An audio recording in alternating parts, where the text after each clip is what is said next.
Welcome back, guys. Welcome back, SOS fans, friends. SOS or saucers. I almost said lovers. Well, yeah, that works. Oh, yeah. I like that. Saucer lovers. Ugh. Fans, friends, and lovers.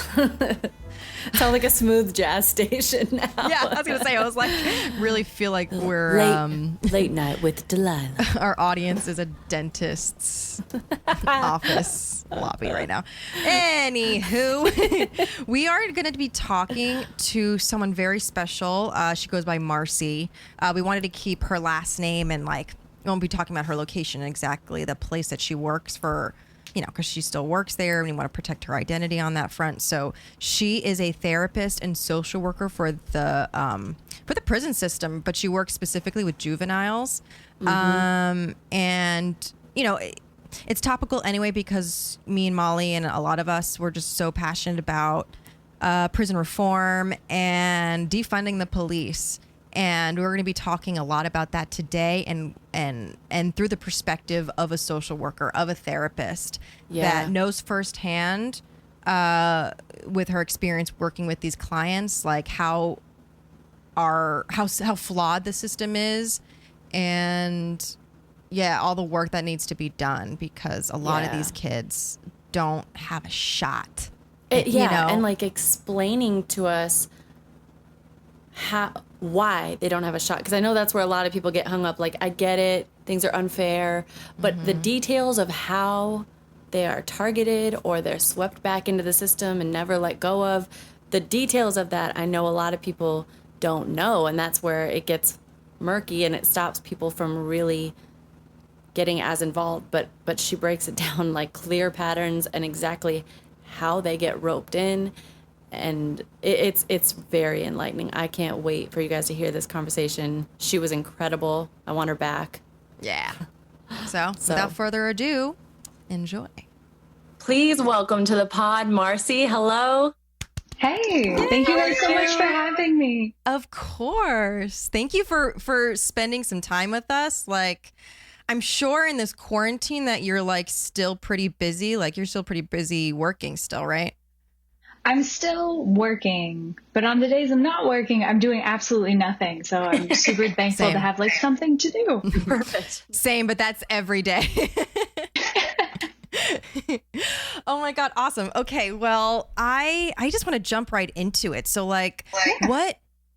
what made you want to get into social work? And what made you want to get into social work? And specifically the prison system, is that something did therapy, and then were you I want to be some type of therapist, and then it led to that? Or were you I want to be involved in the prison system, and then it led to therapy? It was totally therapy first. I was 12 when I decided I'm going to be a therapist. You weren't a 12-year-old I'm going to be in the prison system. I wish that would be way more badass if I could be when I was 12, I decided I wanted to go to prison, but the right way. I'm going to reform. So cute.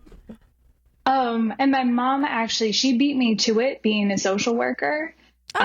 So she graduated my last year of high school. She graduated with her bachelor's in social work. Oh, cool. Wow. Yeah, she's amazing. And then she got her master's while I was getting my degree, and I was going to be a psychologist. I was I knew that was what I wanted to do. Mm-hmm. And then about an hour into my orientation in psychology, they were you want to be a social worker. And I was I don't really know what those do, but my mom's one. And so Wait, so you specifically, they pointed that out to you in a one-on-one thing? Yeah, I told them what I wanted to do. At that time, I was drug counseling. I really wanted to do drug counseling.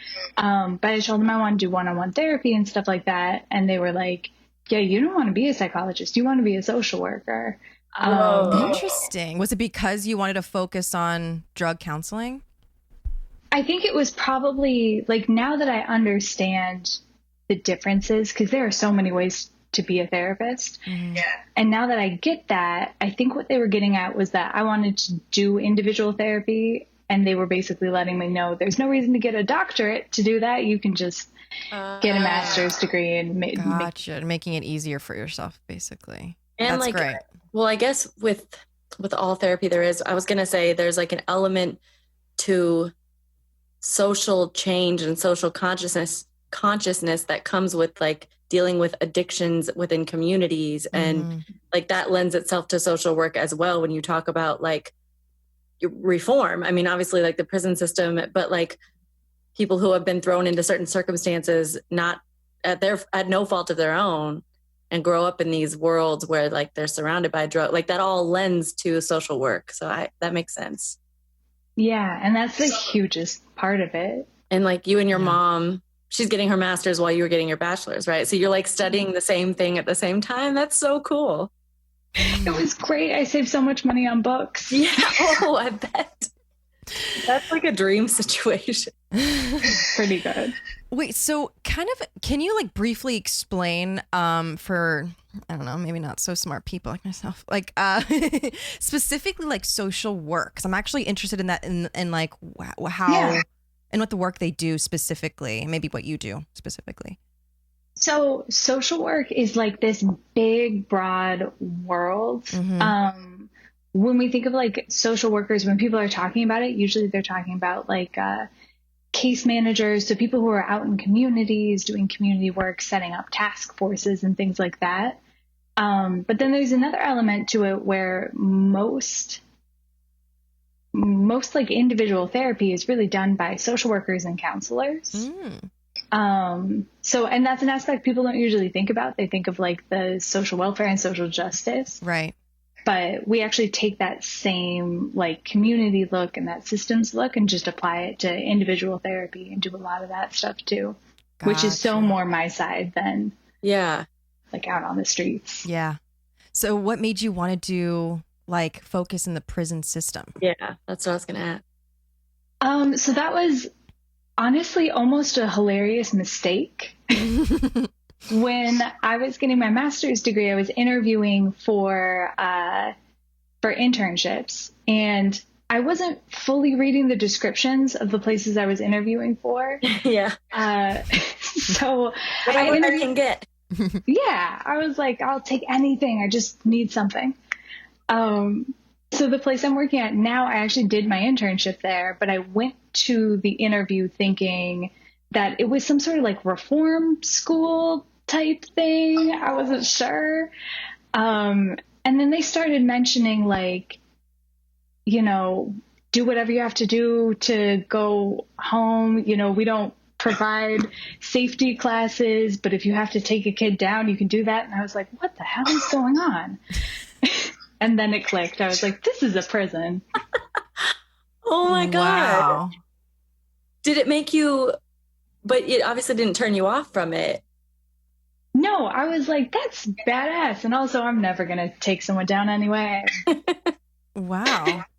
That's so interesting. So how long ago did you start, like right away? Was it like how did you get into it? Like get hired at it? Like, is that how it works? Like, does a system, like, does one prison hire you? Like, how does that work? So the system I'm working in is super difficult to explain. Yeah. I'm calling it a prison because it's essentially a prison. Yeah, The name of the place isn't like a prison, but whatever. I was just super lucky and really, really annoying that once I finished my internship, I just kept emailing them and being like, hire me, hire me, hire me. And then eventually they did. And I'm a state employee, so I could work at other like state places. So I could work at a different state prison if I wanted to. Gotcha. So you specifically work with young adults, right? Mm-hmm. So was it always that way, or did you want that? Did you specifically were like, okay, I'd rather work with like juveniles, or how did that come about? Or was that just fall into place and you like? I've always been about like teenagers specifically. So I always knew I wanted to do that. And I always knew I kind of wanted to work with helping kids that were just in the worst situations. So it came together really beautifully for me. And the agency I work with is all juveniles. We don't have any adults at the facility. It's just kids. Yeah. What's So the for me, age range for that? It is, we take kids from 14 to 18. Gotcha. Okay. Yeah. So Just like purely high school age. Mm-hmm. Yeah. Which there are a lot of hormones. There's a lot of emotions. And is it a range of like of reasons that they're there for everything from like drug to violent crimes, or is there like a I don't know anything about that, like how they separate the kids versus like due to the physical intensity of the crime, or are you doing just drug related? So I actually I ended up abandoning my drug related dreams. That's too bad. It's too bad. Someday I might go back to it. So we actually have 10 different units, and they all have different like issues of kids. Anyone who comes to us has to have a felony, not a convicted felony, but a juvenile felony. And then they're kind of sorted out based on like our most violent criminals, less violent offenses, drug offenses, sexual offenses, and then serious mental illness. And then girls. We just have one unit of just girls. Okay, because it's that much smaller. Way smaller. Yeah. It's alarming and concerning. Yeah. Interesting. So many questions. I also want to ask you, like, do you notice? I know of course, it varies, like state to state, but like where you are, do you notice a huge discrepancy in the race of the kids that are in there? Massive, massive. I would say. I mean, I don't have the statistics or access to the statistics, but at least with the kids I work with, and I work with parole violators, which are mostly violent offending youth and gang youth, no more than 10% white. Wow. There's no way. Yeah, the discrepancy is ridiculous. Yeah. For girls and for the boys? For the girls, I don't know. The girls are different. Just they come in for different offenses. They have way different histories. So I'm trying to think off the top of my head. We might have a slightly higher white population among the girls, but I'm not 100% sure. It's interesting because it makes you, there's so many ways that we categorize ourselves. Like, I'm a female. I'm also a white female. I'm also a white female who went to college. Like, there's all these different ways we can categorize ourselves. And it's interesting with such a small population where you are of females there, but the race, it seems to be like a more evenly dispersed, like racial makeup of the females. Is that what you're saying? It's a little bit more. It might be. It's definitely not reflective of the general population, though. Okay. I was wondering, because I'm like, the fact that not to the same degree, but all women are in an oppressed group. And then it varies based on your race within being a woman, of course. But like with men, white men are the top of everything. And so with it being like that disproportionate in the male section is interesting. Yeah, it's alarming. And it depends a little bit based on the offenses they have. I've noticed, and this is just my own, what I've seen since I've been there, that we have a higher number of white males who commit nonviolent offenses than we do white males who are committing and being convicted of violent offenses. Interesting. I wonder why that is. I wonder if they're just not getting arrested for violent crimes enough, right? Because I don't know. And she's like, you guys more excuses looking at her. She's like, yes, that's it. It's like, it's easy to look at numbers and people are like, well, this looks like white people aren't committing enough crimes or there's many crimes. And it's like, no, bitch, we're just not arrested for this shit. Like, yeah. Well, with your work specifically, like, do you have a certain amount of I call them clients, but do you call them some clients that you work with individually? Yeah. Yeah, so right now I have 2, we go by units for the most part. Right. So I have 2 units that I oversee, and one is our temporary coronavirus unit, and then the other one is our parole violators unit. Okay. And so those are my little domains. Gotcha. So, sorry, Alyssa. Oh, no, you go. When you just meet them, like, because I'm guessing that a lot of them aren't just like super eager to talk, like share their story and like really delve into why they've done these, so it's like, how do you start? Like, how do you relate when they look at you and they might be, because the way the world has been to them, it's like, what is this white girl gonna say to me? That like, how do you break that barrier and connect with them especially at that age? I think like giving them the space that they need and time. It might take months for a kid to open up. But then also being really honest about like, I'm a white person in the system coming here and asking you all these personal questions, and just validating that with them, that it's totally okay if they don't want to open up to me, because I represent everything that brought them here. Right. Mm-hmm. Wow. Like, do you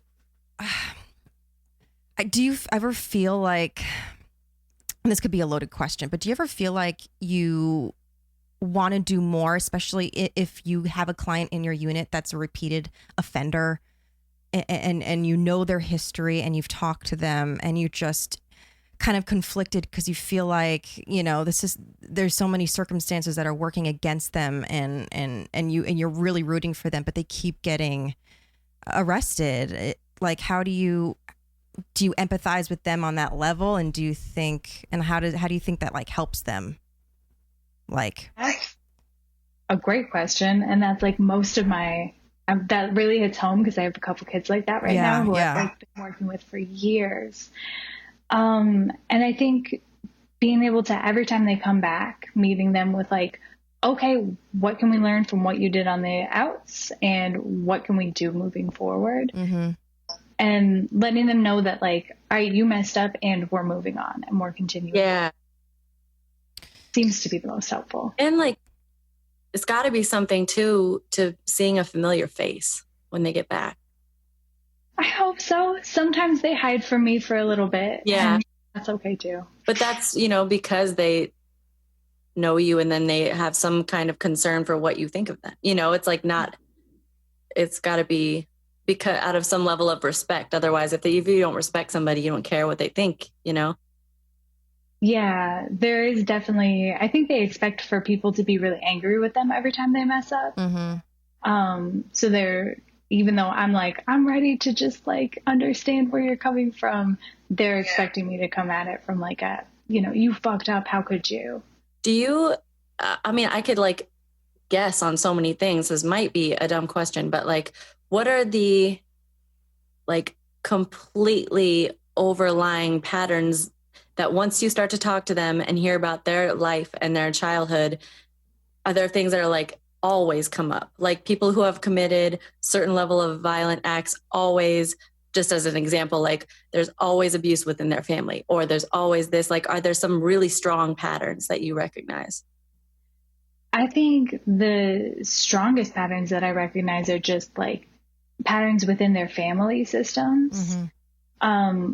Most of my kids, like, they kind of expected that they were always going to get locked up because everyone in their community and a lot of people in their family have been locked up. So they're just repeating these same patterns over and over and over. That's so it's not surprising, but it is also very interesting, because it's like when you grow up so far removed from that, it's not even in the realm of like that would ever happen to you. So you imagine that anybody that ends up in prison is like, oh my God, I never thought this would happen to me, because that's how like I would feel.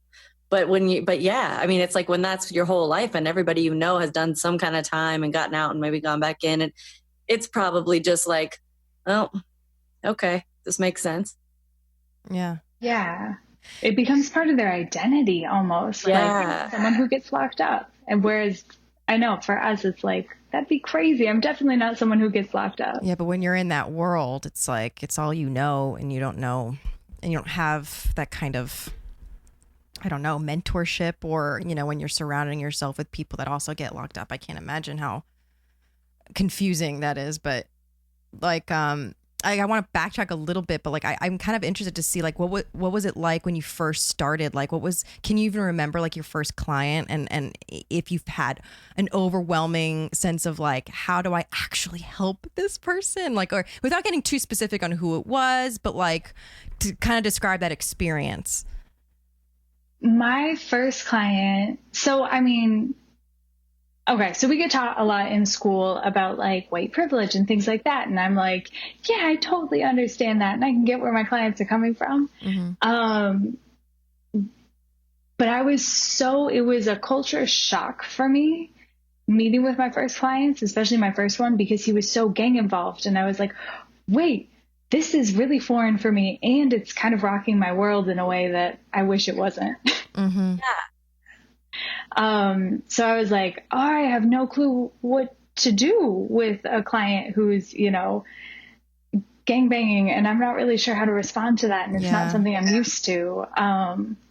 But then just like having him, I was like, okay, I don't understand what on earth you're talking about. Can you teach me?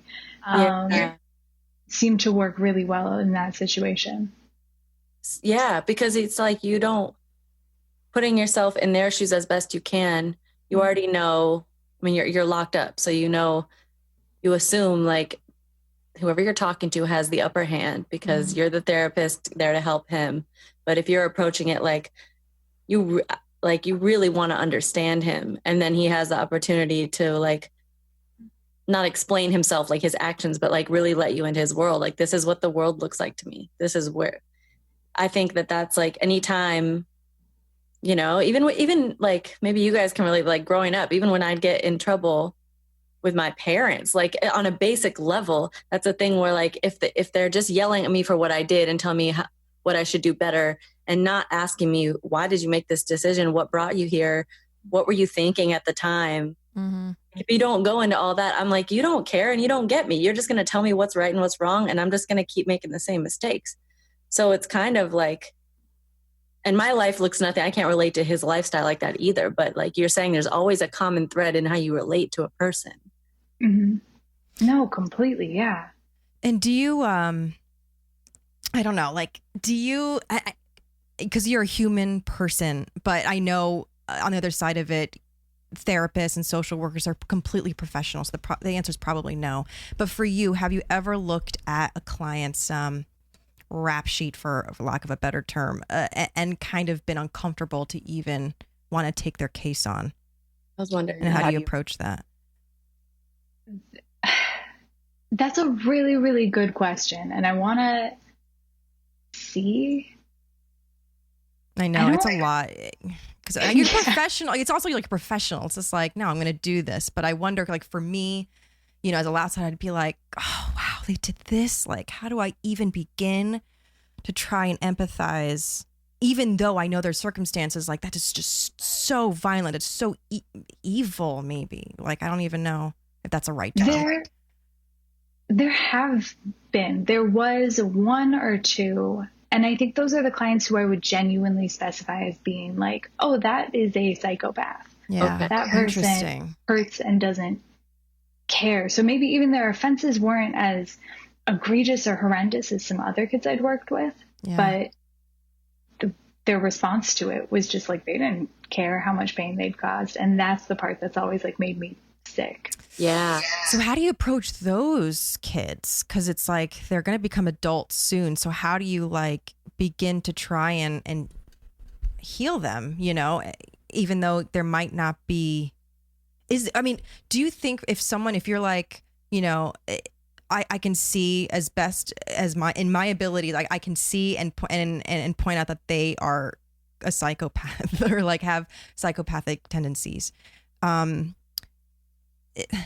Do you feel like it's sort of a lost cause to try and help them, or like you do your best and you just like hope for the best? This is a loaded question. I'm just so curious.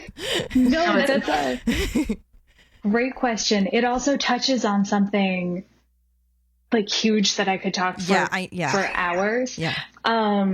So psychopathy, like the actual diagnosis that someone would fall under is antisocial personality disorder.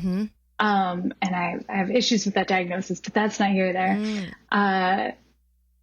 But when we're actually talking about that as clinicians, it's the only personality disorder that there are no treatments for. And so it's really bleak, which is why I have some issues with that diagnosis, because I think that some people can't be treated. But yeah, when we're looking at someone who's genuinely like, seems like they might be a psychopath, there's no, at least not right now, there's no treatment. Because is the thought like, that this is like super minimizing it, but like the thought is kind of like, well, they're just missing a piece, and you can't, if you're missing a certain piece of like empathy, you can't get through. Basically, yeah, I think it's like the motivation is never going to be there. From what my understanding of the research is, the motivation is not going to be there. So then they're never going to have that motivation to change, and never going to.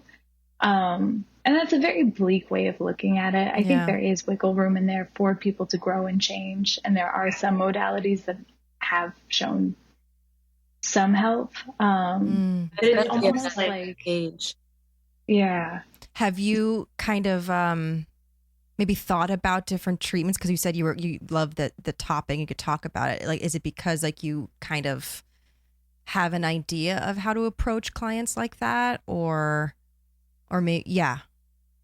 can pinpoint the difference between, you know, an actual a psychopath versus, I don't know, a sociopath. I don't know if it's that much of a difference between the two. I'm sure I'm definitely sure there are, but you know, versus, you know, like one that's actually treatable and one that's not. Like, do you have ideas? So the whole psychopath, sociopath, and maybe I'm too young for those terms or whatever. I don't know. Those terms are kind of like, they're not in our diagnostic manual. So I don't worry too much about the difference between the two. Gotcha. But one of the things we look at is like antisocial personality disorder who like doesn't have any empathy and doesn't care. And then there's antisocial personality disorder who kind of can care in some situations.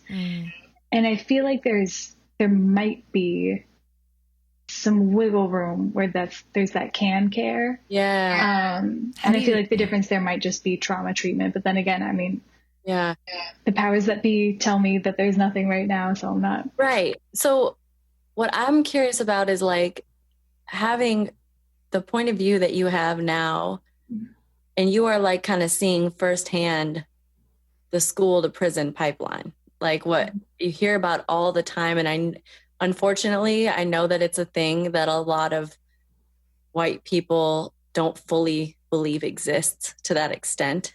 And I'm wondering if you can expound upon like your thoughts of that actual pipeline, like how they are actually, society sets these kids up to end up there. Like, what are your thoughts on that concept? I mean, and again, I might not be like 100% the best person to speak on this, but from what I've seen, so many of my kids have been just set up to fail from the beginning. And we talked about the school to prison pipeline. Probably like 50% of my kids, first time they were arrested, it was by an SRO in a school. Wow. Oh, interesting. You go back to their early offenses, it's stuff they're getting arrested for literally inside of schools because their behavior is already being criminalized from a pretty young age. Criminalized in a school where you're supposed to be learning because there's cops there. Yep. Wow. See, I didn't even think about it from like the cops in school point of view. I was literally thinking about it in terms of like they're not given the resources and the education and from that aspect of being in school, that's not setting you up. I literally, I'm embarrassed to say, I hadn't even thought about like the cops in the schools arresting them. Yeah. But I know that they're like, there's a whole, kids are targeted and searched disproportionately in school, searched by those cops, like when they have to walk through the metal detectors, and kids of color are way disproportionately searched. And I like didn't even, that's such an obvious connection. No, but we don't think about that, to be honest. And that's, yeah. And so also like once you're in the system, how is that also to their disadvantage? How much easier is it for them to get thrown back in over and over and over? Because you hear about that all the time. Like once you're in, they got you, and you just you're on their radar. And but like, what does that actually mean? And do you think that's true? I think that's so. I mean, the sentence you just said, once you're in, they've got you. Yeah. I probably say that to my clients once, twice, 10 times a week. Really? Wow. Because when we're talking about like, you got to stay out of the adult system, because look at the juvenile system, like it got its claws into you, and then, that's what it is. So, yeah. So a lot of kids, they end up getting put on, and this is it's state by state, but a few states work like mine do, where they get put on probation first. So you get put on probation, and then it's like any little thing you do, your ankle monitor falls off or dies, and then that's another ticket, that's another thing. And then you start getting arrested for stuff that you wouldn't usually get arrested for, because someone's really looking at you, and then it just completely snowballs. Right. Are things you're talking about like maybe having like a gram of weed on them, or something super minor, right? Yeah, or even like, positive drug tests. Yeah. Like no one's drug. And right. It's so weird, but then like, this is like kind of rhetorical, but it makes you wonder. You're like, well, why would they want to keep the same people in the system? What do they benefit? There's always people doing real shit that they could go out and arrest. But you know what I mean? Like you hear that rebuttal in the sense of like, no, I don't believe, people saying like, I don't believe that once you're in, they've got you. What does that even mean? Like they don't care. I just really want to emphasize that people that grew up like us, like it's real. Like it's very real. And you don't have to be doing that much or anything, like you said, to be thrown back in. And then people assume, oh, he's been in twice. So he must be doing some bad thing. It's like so unfair. Yeah, it's ridiculous. I was going to say, like, what kind of advice or guidance do you give the kids that you see? I mean, like, I guess they all do, but you see that have the possibility to reoffend. Like, what kind of advice do you give them to just kind of like, I guess it could be like the basic, like stay out of trouble, but like anything that's like a little bit more like tangible, like tool. Yeah, right. I mean, I'm sure clearly nothing that's working great. I mean, my recidivism rate isn't awesome. Well, I mean, yeah. I mean, how much does that really have to do with you and not just the system, I blame the system, not me. Yeah. So. Yeah. I mean, honestly. I try to be as real with them as I can be, like as honest about like, that we always work on like, what are your triggers? What's going to screw you up on the outs? And be really honest about the fact, like, okay, smoking weed isn't a huge issue for most people. However, for you, that's going to get you locked back up, and that'll lead to this, and then you'll come back in and be stuck in the system. So trying to be as real as I can be and just like highlight the fact that like the system's fucked up and you need to learn how to manage within it in order to just get out of it. And is that approach the same for your clients of color versus your white clients that might not reoffend?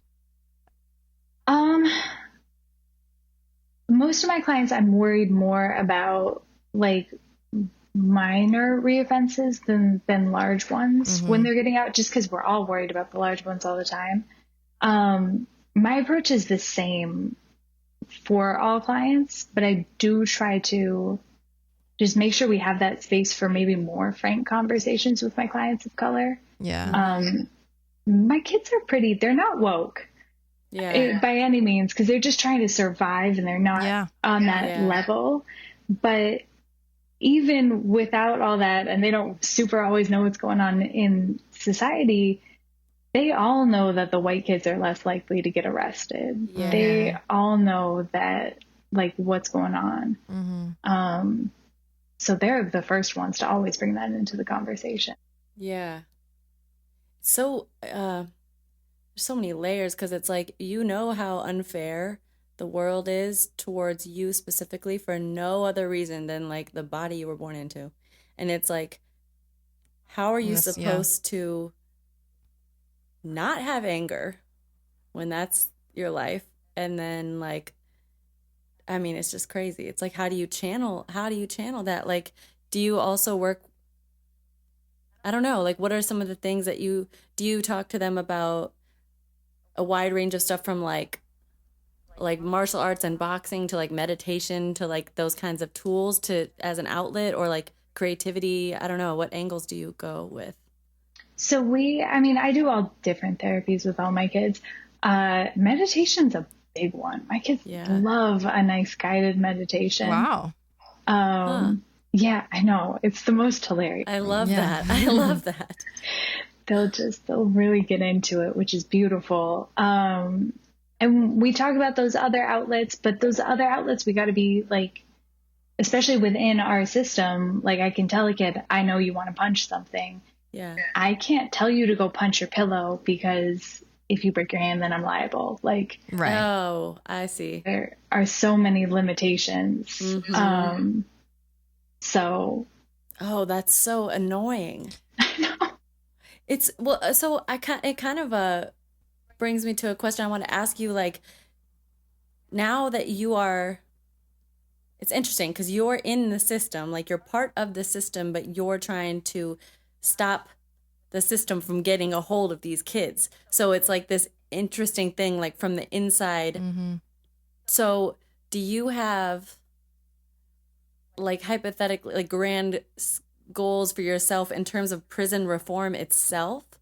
Or is it like, do you want to go that structural with it in your career of like the entire prison system and how it's set up and the school to prison pipeline? Or do you prefer the one-on-one changes you can make one-on-one with a person and not taking on a whole system? I love micro work. I love working on a one-on-one level and working with trauma, and being able to like promote healing on that level. On a personal level, like I always want to be advocating for policy that gets us closer to just abolishing prisons. And so like on a personal level, I want that stuff and I'm going to advocate for that stuff outside of work. Yeah. Right. But within my work, that stuff can be, so there's a saying that we use. Have you guys ever heard the story of the starfish? No. I don't think so. No? Oh, it's a good story. I love starfish. Basically, there's this boy and this old man on a beach, and the young boy, they're like starfish washed up. You know how sometimes starfish just get washed up on a beach? So the little boy is picking up the starfish one by one and throwing them back in. And there are hundreds. And the old man says, why are you even bothering doing that? You're never going to save them all. And then the little boy picks up the starfish and he throws one in and says, made a difference to that one. I like that. It's a really good one. Yeah.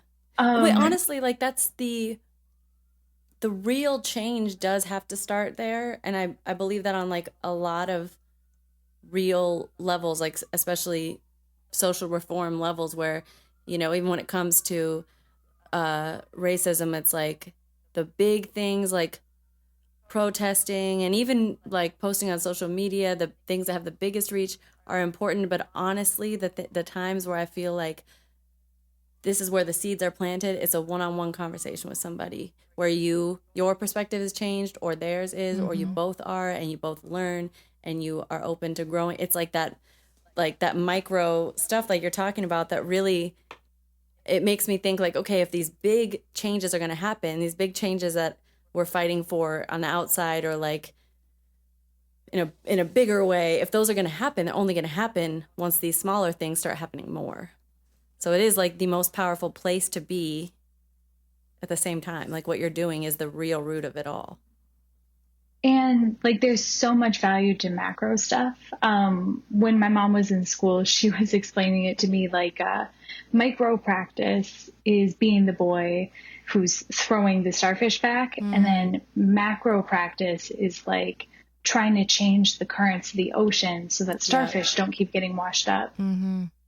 And there's so much value to that. But I also feel like personally, I would be exhausted constantly trying to change the way the ocean works. Right. Because you don't get the satisfaction of like, I see this starfish, I saw him on the land, and I saw him land in the water, and I know that his life, like, you don't get that tangible, personal, immediate, it's not immediate, but you know what I mean, satisfaction of like, I see that change that I made. It's more just like you're hoping that after you die, this cause is continued on and things happen. Someday someone will change the current. Right. It's like people that fought, you know, they were like marching in the 60s and who are now like passing away and they're watching it all happen again. And it's just like, oh, hopefully one day we get closer, like as opposed to like watching a person that you counseled through their youth, like grow up and have a successful life. And then you're like, wow, that was like something I was involved in. Yeah. Do you notice that like a lot of your coworkers feel the same way you do on that, like wanting to kind of change, but you know, and also recognizing the system and all its flaws? Like, do you notice like everyone's kind of on the same level with that, or the same page? I mean, it depends. It's corrections. That's what, so many Blue Lives Matter bumper stickers. Gotcha. Oh, no. Gotcha. Do you? Sorry, I've like cut you off. Go ahead. I think the therapists are a little more open, but even then, I don't know. I'm a little careful about some of the conversations I have because going into work and being like, "What about abolishing this place, guys?" is like not always. What about burning the shit to the ground? Yeah, why don't we just do that? Not a crazy popular opinion. Well, that's interesting. Like, how many times have you felt so conflicted with, you know, when you're listening to your clients and you're hearing like what's getting them reoffended, like getting them back into the system, and like, do you ever feel conflicted with the higher ups, you know, wanting to be like, no, this isn't right. Why is this person here? But also when you're in that one-on-one time, not having that energy. So it's not, you know, so you're still kind of have that authority and trying to guide them at the same time. If that makes any sense. Yeah, I think I'm more conflicted within myself than with anybody else. Because there are times when I find myself being like I worry a lot for my kids' safety when they're out. Sometimes they're on the run, but they're still kind of part of our system and we're looking for them. And I find myself having thoughts of like, I really want this kid locked up right now. Because I'm super scared he's going to get killed on the streets. Yeah. Interesting. And that doesn't always sit well. Yeah, but right. I mean, well, and that's why it's what it is. That's why also, I'm thinking like in the adult system, I don't know about the kids, but like so many men, they get out and they just, all they know is being inside. They rather be back in because they get meals, they have somewhere to sleep, and they just like, I mean, honestly, from all angles, society is like out to get certain populations where it's like life is so miserable on the outside. The only way you can survive is by committing this and this and this crime just to protect yourself and your family. And then the only way to get a warm meal and a bed is to be in prison. And I mean, I understand that thought process, like what you're saying, because you know how dangerous. It's not like when people get out, they get put out into fucking suburbs, into Whitopia. And like, it's like they know they get put back into the world that brought them up. It's so tricky. Because you're also going back to like your social circles, your family, your friends, all the people that created your mindset. And then how do you, like, do you bring up to them? Because it's like you can't just be like, okay, when you get out, I need you to cut off all your friends and make new ones. Yeah, right. You know, it just seems like it's a hard thing. Yeah, what's a way that you kind of approach that? not without outright saying cut all these people out of your life? What's a more useful way to help someone in that situation? I think so. The vast majority of the kids I work with are gang involved, so that's a lot of times where I come from. Yeah. Understanding what they want, like, what do you love about your friends? It's always where we start. Is like, what's the good stuff about your gang? Tell me about how great your friends are. Like, I want to understand. Yeah. And then also understanding, like, what do you want that to look like in the future? Like, are you not even willing to change your friends? Because if not, like, we're not even going to talk about it. And then if you do want to change your life, is it even safe for you to drop your gang? Like, is that a realistic goal for you? Right. So there are a lot of steps in that. And it's rough. It's a really hard thing. But these kids are really used to people coming in and saying, like, stop being friends with your friends. They all suck. Yeah, right. Well, and I think that's an interesting thing that you said. Like, you get them to talk about what do you love about your friends, possibly allows them to separate the people who their friends are from the things that they get out of it. And maybe that allows them to be like, okay, what's important to me isn't necessarily, or like, it's not about this one person. It's not about like what Mike said. It's that Mike makes me feel this way and I want to feel this way. So there's a possibility you could get that from, I guess, just separating the people from how the people make you feel is probably really important, because it's not like it's always going to click, but I would imagine that's one way for them to realize, like, oh, it doesn't have to be these specific people. I can still find ways to feel this way. I don't know. It's an interesting separation. And with when you were talking about how you feel conflicted because you know that this person maybe should be locked up because there's so many dangerous things happening around them, and that it might be safer for them to be in the system. So, with your beliefs and kind of what we're talking about, like, how do you see the system reforming so it's not just, oh, I wish this person was locked up? Like, what do you think would be a better alternative in a perfect world, in a utopian America where we actually figured out how to defund the police in a logistical way? Like, I don't know. This could be another loaded question. No, that's that's something I spend a lot of time thinking about. Like, what do I think would work? Yeah. Because I know that what we're doing isn't working. Right. I think it would have to start with, like, we're reforming neighborhoods. We're reforming, because my kids aren't the problem. Like, the problem started generations ago. And so it's giving time, setting up programs, being okay with those programs not working, because it's going to take many years for change to be made. Like, desegregating schools, desegregating neighborhoods, making sure that everybody has access to the same resources, the same food, the same housing, and making sure that families are secure from the start, so that we're not having kids grow up in these insecure families and, like, playing out these trauma stories again and again and again.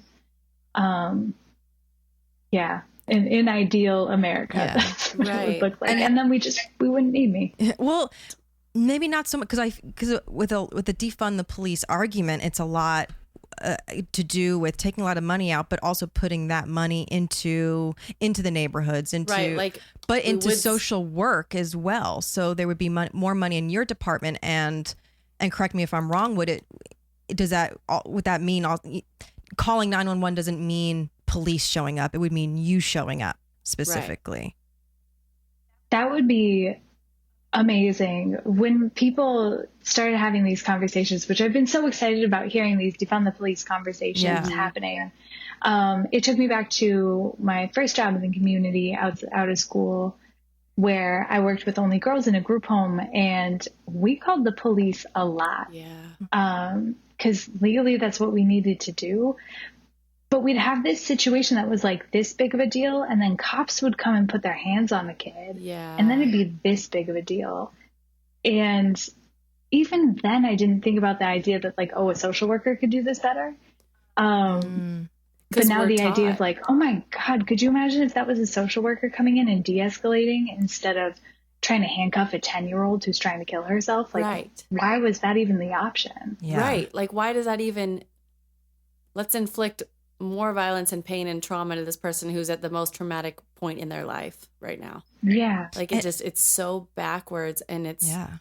I kind of going back to like the atmosphere for you professionally, I find it so fascinating because I'm curious, like as a therapist in the prison system, it's kind of counterintuitive. I feel like prisons just have therapists now because they were told that they had to. And it's like, you're kind of counterintuitive to what they are doing essentially. You know, it's like, no, I believe in like reform by like working with these people as humans, talking to them, you know, as it's like very much like the call is coming from inside the house. Like, yes. Yeah. So it's like, I wonder, is there a sense of, like when you're there, when you're the other employees at the prison who are not in social work or in therapy like that, do you feel like you're not taken seriously, or you're just like, oh, the therapist is here, good luck, like we know? Is it that kind of atmosphere sometimes? Like you're an outsider even though you work for I don't know. We are very unique and very lucky in that, and this creates a weird dynamic, but the therapists are actually the ones who determine. Our kids aren't sentenced to us. Like you have to come to us, but you aren't like sentenced for a year or 2 years or whatever. You're sentenced to complete treatment with your therapist, and then your therapist determines essentially when you've met the requirements to be safe and be released. So in that sense, we get a weird amount of like power. I feel like we have a lot of power, and other people kind of see that. Yeah. And there's a little bit, I mean, I feel like some people are like, you don't understand what it's like to be like a corrections officer, because I never have to put my hands on a kid. I don't have to deal with stuff like that. So there's a little bit of that, but for the most part, everyone's pretty equal because we're all in the same units. We're all working with the same kids. So our facility specifically is really, really lucky in that it values therapy. That's cool. That's something. Yeah, I was really curious about that. I'm like, you go to an environment, like you said, I know you're not like engaging in conversation about like abolishing prisons while you're there, but just the like mentality of like the worth of your work if you feel valued while you're there. Not by the kids, but by the people that work at the prison. Yeah. And that's interesting too. Like, do you ever feel pressure? You know, even with like knowing what you know and being so interested in defunding the police and the conversations around that and the logic behind that, like, do you ever feel like pressure to have to kind of sentence longer or stricter punishments like from your higher ups? I keep saying higher ups. From your superiors, you know? Like, do you ever feel like you have to sentence them even though you're just like, God damn it, I don't know if this is going to be really helpful, but I don't know. Do you ever come into that problem? Yeah, there are situations on both sides of that. I've had a couple times where people have been like, you need to keep this kid longer. And I've been like, I've done all the work I can do. I genuinely don't think this kid can improve. And that's always nerve-wracking. And then there have been other times where, honestly, it's almost more frequently that they're telling me, like, this kid's been here too long, it's time for him to leave. And I'm like, no, I think there's still work we can do to make him safer in the community. And both of those, there's an immense amount of, like, pressure to, like, make the right choice. Yeah. And there's no way to know what the right choice is because God forbid that kid gets hurt in the community or he really hurts someone. There's a lot of pressure. So do you professionally, I'm sure you can't, but like once they're out, you can't be like a contact with them. You can't be like, or can you? I can. You can. Oh, that's nice. Yes. Oh, that's great. So we are super, super lucky kind of in the fact that parole is part of our same agency. Oh. So all my kids get therapy in the community, But if it takes a while for that to get set up, I'll set up like weekly phone calls with the kid. I'll call their cell phone and be like, hey, what's going on? You doing okay? How'd you handle this situation? Yeah. So we still get to be there. And are they like receptive to it for the most part, to keep in contact and want to do that? No. Okay. Most of them are like, that's fine. But I have one kid right now who, like, every week we eat lunch and talk and see how things are going, and he wants to be troubleshooting while he's out there. Because, like, I just wanted to know, I'm not surprised that a lot of them don't, like, take you up on it, but that opportunity is there for them. Because I'm, like, wondering, like, how many things are just cut off at, how much are these kids cut off at the legs when they're released back out, in the sense of, like, great, we gave you all these resources and good luck with it. Yeah. See ya when, maybe we'll see you again soon. Like, yeah, regardless of if, I'm not surprised a lot of them don't keep in touch, but also, like, the knowledge that they can, like, that a familiar face, that somebody they know who knows their story and like cares. I think that's important. I feel like for a lot of them, at least I'm hopeful, like, I give them my number and all sorts of resources when they leave. And at least they know, like, hey, if something goes crazy, I can't call her. And I'm sure that this is a job that you cannot leave at work and then come home. Right. Like, exactly. This is like your life. Like, you're tied to these people and what happens to them. And like you said, you have the pressure of making these calls on their life, that you're doing the best you can. And then, I mean, I can imagine, like, it's not your fault if they're out and then something it's not. But I also know that in your position, if I were you, I would feel like, oh my God, I shouldn't have, like, that was my fault. I should have, I mean, how do you need therapy? Like, after doing this? Yes, everyone needs therapy. Honestly, That's true. I believe that. Yeah. Like, yeah. There definitely are times, and I try my best to leave it at work, but there are days when I'm like, I need to go, like, straight to bed or have a glass of wine or whatever, because I'm really upset about, I mean, there are things that happen. It's just the nature of the work that's really, really intense.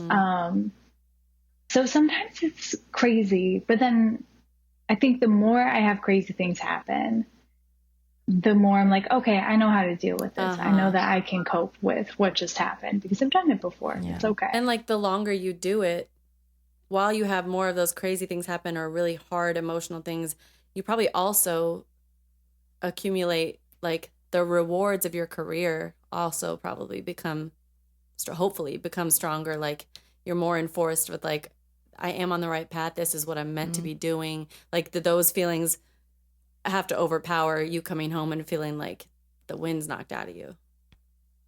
I think someone once gave me this advice, and I'm sorry that I have no clue who, but basically that you can never take responsibility for the awful stuff that happens to your clients or the bad stuff that they do, but you need to always take responsibility for the good stuff that happens. Just selfishly, quietly to yourself, be like, yeah, I did that. That kid's successful because of me, because that's, like, kind of what keeps you going. Yeah, and we need more people like you. So, I mean, anything to keep you involved. So there's more, I just feel like, I mean, I felt like this before our conversation, but especially knowing, like, certain circumstances, like, I just feel like we need more of you and less police. And with that, I just feel like, with what happened in Minneapolis with, right? Because they're defunding the police, right? In there. So how likely do you see this happening? Like, do you see a ripple effect in other states and maybe in yours as well of this actually becoming a reality for you? It's weird. If you had asked me, like, 6 months ago, because I've been saying we should get rid of prison. Yeah, but like, no way in hell was that like a realist. No way. That was like a stupid pipe dream. And now I'm like, oh my God, like, I think people actually like this idea and seem to want it. I'm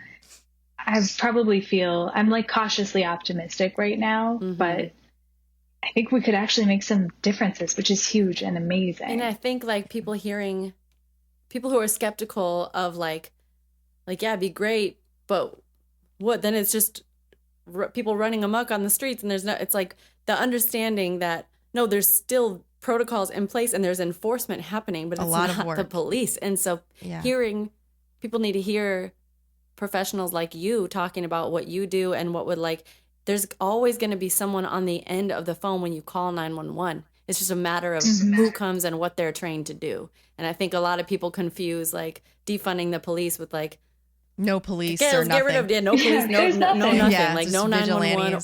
Yeah. And so I'm so grateful to you and your colleagues. And I mean, honestly, that's I personally believe that is some of the most important work that any human on this planet is doing right now. I'd really mean that. Amen. And thank you. That's high praise for someone who just sits and talks with kids and plays cards with gangsters. That's right. That's all you do. If I knew that was all you did, why would? Oh, we shouldn't have even had her on, Alyssa. Yeah. What the hell? It's yeah. What would you say is one of or your one SOS moment? So, like I was mentioning before the call, my SOS moment took me so long to find because there are millions. Yeah. That's what every time a lot I of our encounter guests, it's an SOS moment to find their SOS moment. So we totally understand that. I feel for you, after hearing your story, it's every day that I go into work, there's a new system. SOS moment. It really is. Anytime I'm faced with something new from a client, I'm that blows my world, and then I figure it out. Yeah. So once I discovered that, I went back to my very first interaction with my very first client when I got out of school. So it was my second day on the job at a facility that works with just girls. It was all young girls. And my coworker, who I found out a little bit into this incident, had only worked there for a week, was training me that day. Okay. And he pulls me into his office and he's like, and I'm going to change all the details. Right. I mean, obviously this isn't real. He's like, this is Sarah. She's your client. Want to come sit with us? We're waiting for a crisis because Sarah is intent on killing herself right now. And it was very matter of fact. And I was like, cool, Sarah, we're just going to hang out. Yeah. So I'm sitting there waiting with Sarah. And how old was Sarah? She was 15. Okay. Yeah. So it's me, this 15-year-old girl. I'm like, this is my client. This is my first crisis situation properly. And I have no clue what I'm doing. I just got my keys and I'm not even sure how to get around. I don't know where I'm getting lunch this afternoon because I'm not sure where the cafeteria is. So, but I've got Sarah. And my beautiful, wonderful coworker disappears to somewhere. And Sarah turns to me and she's like, can I go to the bathroom? And I was like, that's a great question. I have no clue. Oh my God. And someone's like, yeah, sure. Send her to the bathroom. She goes to the bathroom. She's in the bathroom for 10 minutes. And I'm like, okay, again, faced with, I don't know what I'm doing. Sarah, you cool? And Sarah's not cool. She eventually comes out of the bathroom, which I'm like, thank God. Okay, we're out of the bathroom. That's cool. Because I was trying to figure out how to get into the bathroom. Yeah. And again, is that appropriate? She's 15. Right. I didn't know what I was doing. And so Sarah comes out of the bathroom and she starts running. And so now I'm like, okay, I'm running too. We're running together. I'm chasing you. That seems wrong. I don't think chasing you is the right idea, but I'm not sure what to do. So as she's running, she runs out the gates of the facility and there's my coworker and a couple police officers and I'm running too. And I'm like, oh, we're running. Can you run with us? I don't know why we're running or where we're running to, but I'm still following Sarah. So now it's, my client, I'm chasing her. Behind me is my coworker. Behind him are several cops and people who work at our facility. And now we're all running together. We're going on a jog. Yeah. And Sarah starts running. We're on a really busy street. So she's running straight for traffic and everyone else is behind me. And I'm like, why am I faster than all of you guys? And it occurs to me, Sarah's thinking about jumping into traffic. Oh, no. I'm like, I have three thoughts run through my head as we start approaching this street. And the first is like, I think running into the street with her is the wrong choice, and I think I might get fired if I do it. The second is 100% I'm running into the street with this girl. Yeah. That's happening. And the third is, damn, I really don't like the idea of getting hit by a car. Just simultaneously, all of those. And so I'm running, and I'm trying to say whatever therapeutic like BS that I can to try to convince Sarah to like, hey, let's not run into these cars together. That doesn't sound like fun. I just met you. You're great. Let's do something. Yeah. And by the grace of God, we are, in my mind, I can still see it. We are like a step away, and she starts slowing down. One of the cops catches up to us and runs in front of her and kind of grabs her and starts moving us the other way.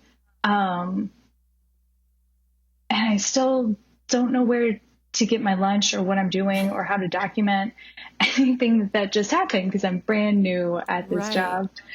And it was just the most ridiculous. She was fine.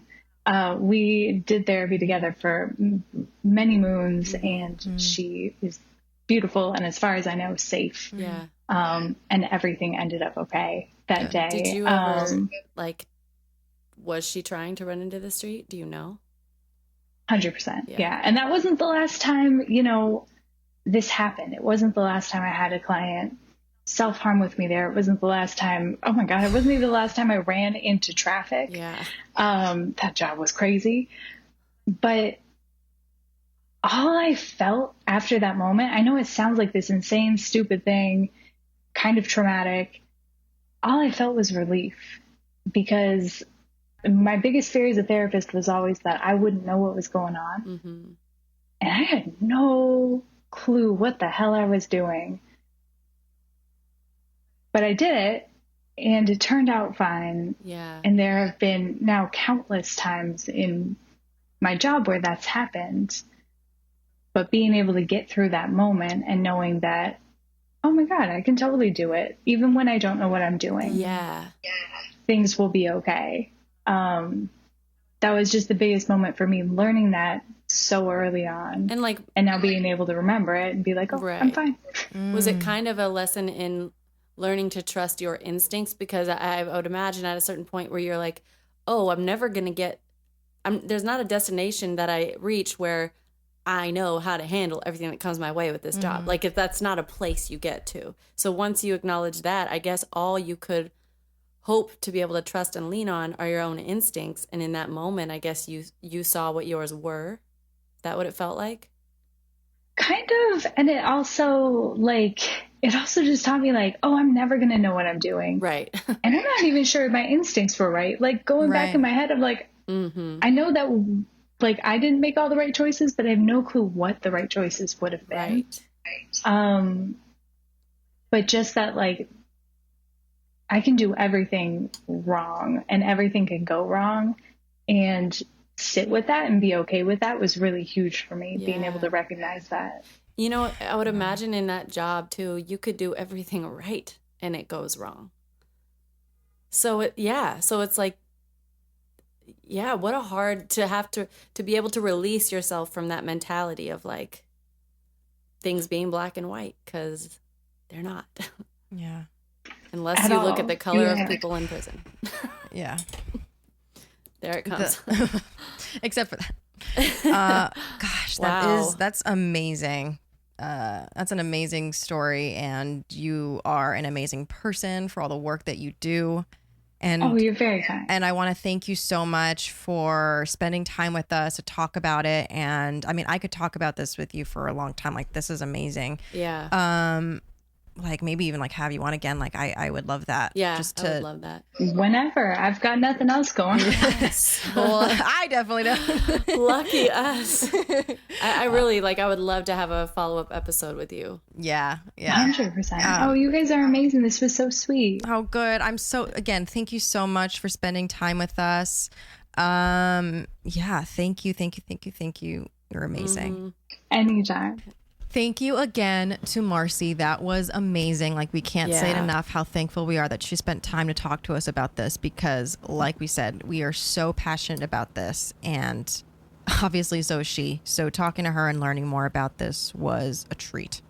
Yeah, very eye-opening, pulling at your heartstrings, and at the same time making me just like that much more furious with the system we have set up. And but like I said, I'm to her, but I'm honestly, I think that is some of the most important, beautiful, righteous work any human in our country at least can be doing. Yeah. Yeah. And if you're hearing a lot about defund the police, and are still confused about what that means, like, and we said this in the interview, like it would mean more people like Marcie being on the front lines of a lot of those 911 calls, de-escalating situations so they don't get out of hand. So it's not just violence on violence, you know? Yeah, and like people specializing in, just like she says, at the prison, there are different units based on the crime. So why are there not there's 10 units just in her prison. So it's like, why are there not at least that many phone numbers when a situation is happening? Because that's how vastly different situations are. And so that is it. It's like, it's not calling for no law enforcement or no help or no, it's saying like, we understand that not every situation is the same, and not everybody is equipped to handle the same. Like, why not utilize the professionals that specialize in whether it's mental health or addiction or physical violence, or like, there are specialists in these areas that are very highly informed, highly trained, capable. Because another thing I think people get confused with is like, great, you're just going to they think therapist, and they also think just like somebody sitting in a chair talking to you. And it's like, no, there's always, like I said, there's always going to be someone on the end of the line when you call 911. It's a matter of like who it's directed to. And it's like everything would be reformed. Like even her job would be reformed. It would be a different sort of training. Right. That she would need to, and other people would need to go through to properly handle situations like this, because it's not a one size fits all. Mm-hmm. And it shouldn't be. And little by little, hopefully we start seeing that. So, yeah. For this week's charity nonprofit, we have the Children's Defense Fund. The Children's Defense Fund champions policies and programs to improve the odds for America's children. They seek to end child poverty, give every child a healthy start, a quality early childhood experience, a level education playing field, and safe families and communities free from violence, with special attention to children involved in the child welfare and juvenile justice systems. The Children's Defense Fund works to ensure more humane and rehabilitative prevention and treatment for all children who come in contact with the juvenile justice system, especially children of color who historically have been disproportionately impacted. Their policy and advocacy work includes raising awareness, gathering and analyzing data, publishing reports and research, highlighting promising practices, seeking legislative and administrative improvements, and implementing policies that truly benefit the most vulnerable children. To learn more and donate to them, you can visit childrensdefense.org. That's great. Yeah. And if you liked this episode, if you like all our episodes, please show us some love on all the platforms in which we're streaming: Spotify, Google, iTunes, Apple Podcast, to name a few. Please give us 5 stars. Please shoot us a review, because it helps us in the algorithm to reach out to more people. And it really helps us, like, honestly, you know, we're still a new podcast. We started in January. So even topic-wise, if you want to write a review and be like, I love or / don't love when they talk about these types of things, you know, because we want to work with our listeners and know who you guys are and what you care about, so we can, you know, talk about those things. Absolutely. So, let us know. Our IG, follow us on our Instagram and Twitter at the SOS Pod. We are on YouTube. Check us out there. Just search SOS with Molly and Alyssa, and you will find all our episodes there and all our pretty faces. And thanks for tuning in, and here's to turning meltdowns into magic.